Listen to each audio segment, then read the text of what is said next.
Hello, this is Carla Cross, and you were in one of my courses. And the reason I want to give this video to you is I just found out some new information about how you apply or reapply. So first, you're on my list because you either took my Instructor Development Live course or you took my Distance Learning Train the Trainer course. So I just got some notices about the new way to apply or reapply for your real estate instructor license, and I wanted to share that with you. So here's what you do. You're going to apply or reapply for your instructor certificate the same way. There is no shortcut for reapplying. So if you haven't ever applied, go ahead and do it and get it over with. It doesn't take very long. And if you're going to reapply, be sure you reapply on time. So more about that in a minute. But here's the old way, and this is what I've been telling you in both of my courses. You go to the page below and complete the form. And then, this is kind of new even on the old way, you send them the money online. But here's the new way. You go online and it looks like my video is cutting out a little, so you'll see it again. You'll see the address. So don't worry about that right here. I'll show you in a minute. But I just did my reapplication the new way, and it was really easy to do. So let me show you that. And I want to show you some of the important things that you want to put in your app or your reapp so you don't get it kicked back. So if you're doing a renewal, you should receive a renewal notice via email like this. Now, this is mine, and I just wanted to show you what part of it looks like. So as you can see, I got this about 2 months ahead of time, and it told me what my license number was and when I needed to renew. And here you can see the link to renew. So you're going to get that renewal notice via email, and then you can go online and renew and pay right there.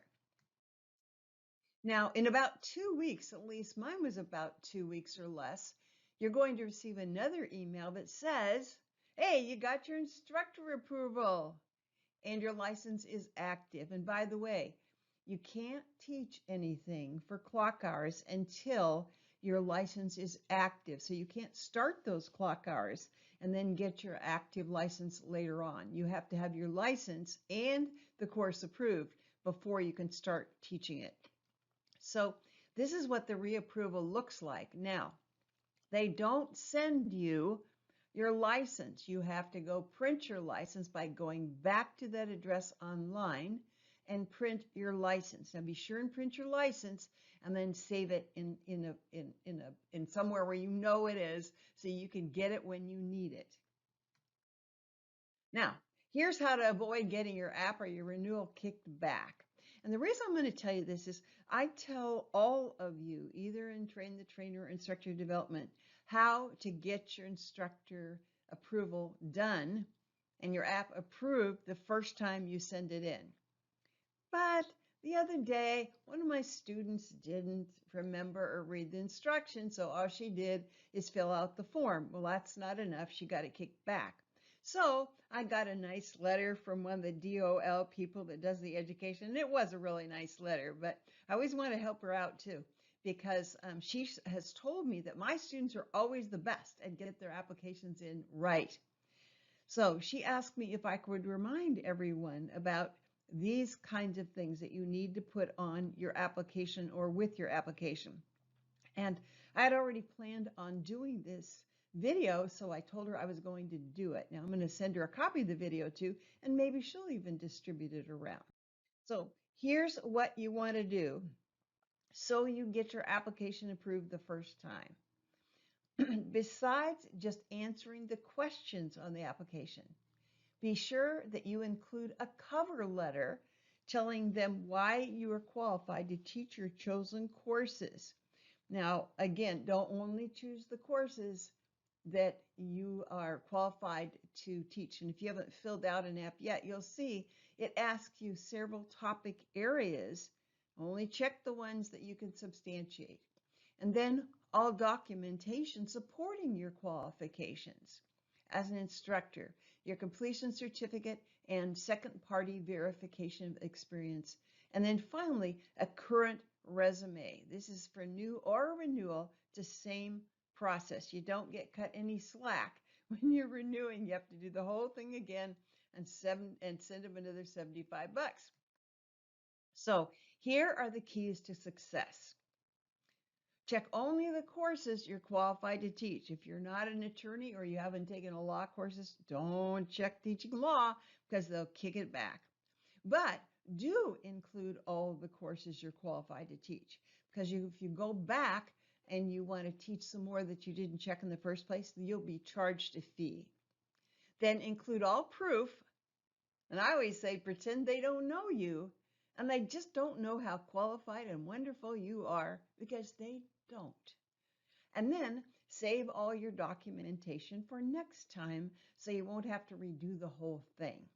By the way, be sure and update your resume. I know I just did this and I had to go in and update my resume, so be sure it's up to date.